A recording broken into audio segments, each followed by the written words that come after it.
Mesdames, Messieurs, je voulais m'adresser à vous parce que je pense que ce 14 juillet 2025 va être un 14 juillet particulier.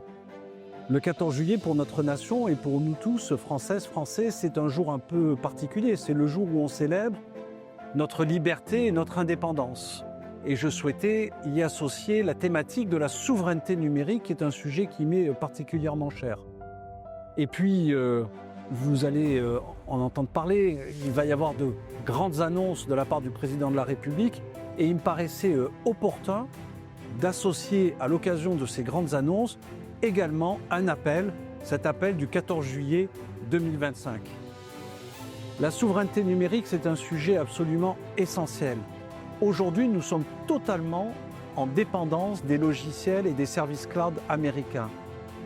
Le CIGREF, le club informatique des grandes entreprises françaises, a chiffré avec le cabinet Asterès notre dépendance numérique à hauteur de 264 milliards d'euros par an pour l'ensemble de l'Europe vis-à-vis des logiciels et des services cloud américains. Ainsi, chaque année, c'est 264 milliards d'euros qui partent de la poche des Européens pour aller directement dans la poche des géants américains.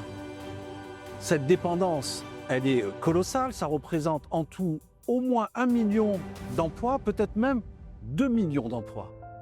Mais surtout, c'est une dépendance géopolitique, stratégique, dramatique. Nous confions nos données à des géants américains alors même que leur législation est une législation extraterritoriale, c'est-à-dire que les lois américaines s'imposent à l'ensemble des utilisateurs de ces services cloud partout dans le monde. Le Cloud Act américain, la loi FISA, impose à chacun des géants de la tech de collaborer avec le gouvernement américain, même si vous êtes un citoyen européen, même si nous sommes censés être protégés par le RGPD. Et donc il est absolument essentiel qu'en Européens, nous construisions notre propre voie numérique. Vous savez qu'avec l'Inagora, je porte depuis près de 25 ans ce combat pour une troisième voie numérique.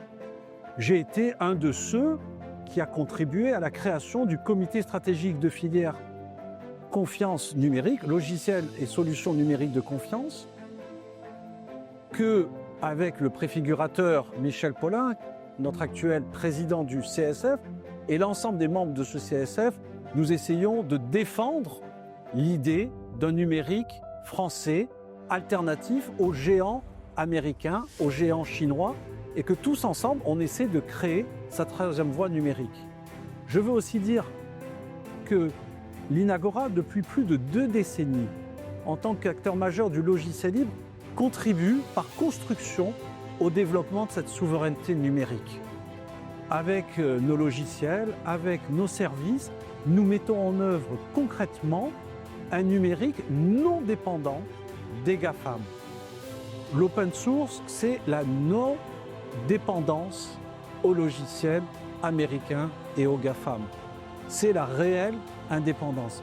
Ainsi, l'open source, les logiciels libres, sont absolument des éléments clés de notre souveraineté numérique. Je veux donc aujourd'hui lancer un appel pour réduire cette dépendance au logiciel américain et construire tous ensemble cette troisième voie numérique. Cet appel, je le fais en direction, en premier lieu, des pouvoirs publics et de l'État. Il faut que l'État s'engage à acheter du logiciel français, du logiciel européen.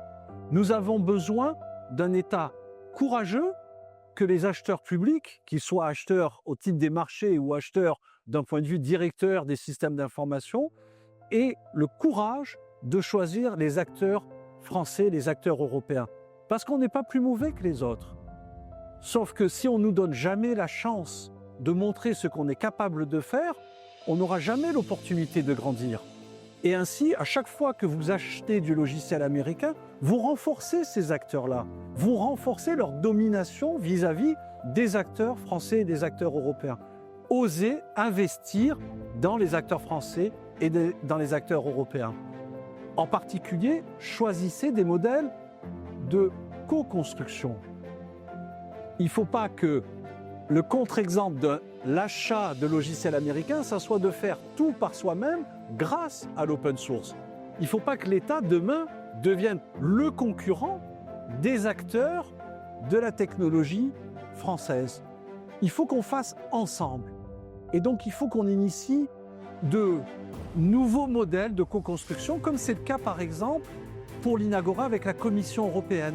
On a construit ensemble la solution e-meeting sur la base d'un commun numérique que nous avons développé, qui s'appelle Linto, qui est sous une licence libre, Affero GPL3, disponible en fait pour tout le monde.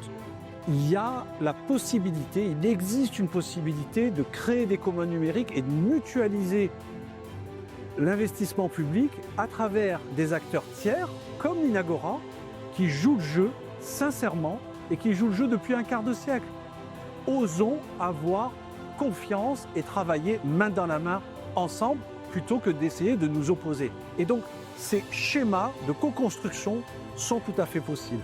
Aux grands groupes privés, de la même façon, j'ai envie de leur dire, faites confiance aux acteurs technologiques de votre pays, de votre marché. Nous sommes là pour vous accompagner, pour vous aider, pour vous faire réussir. Il faut dépasser le marketing, certes extrêmement puissant, les effets de lobby, la capacité que les géants de la tech ont à aller adresser directement les directions générales, par inventer des nouvelles voies de sourcing et aller chercher les acteurs qui sont présents sur le terrain et qui développent ici en France ou en Europe les technologies qui peuvent vous aider à vous transformer d'un point de vue numérique.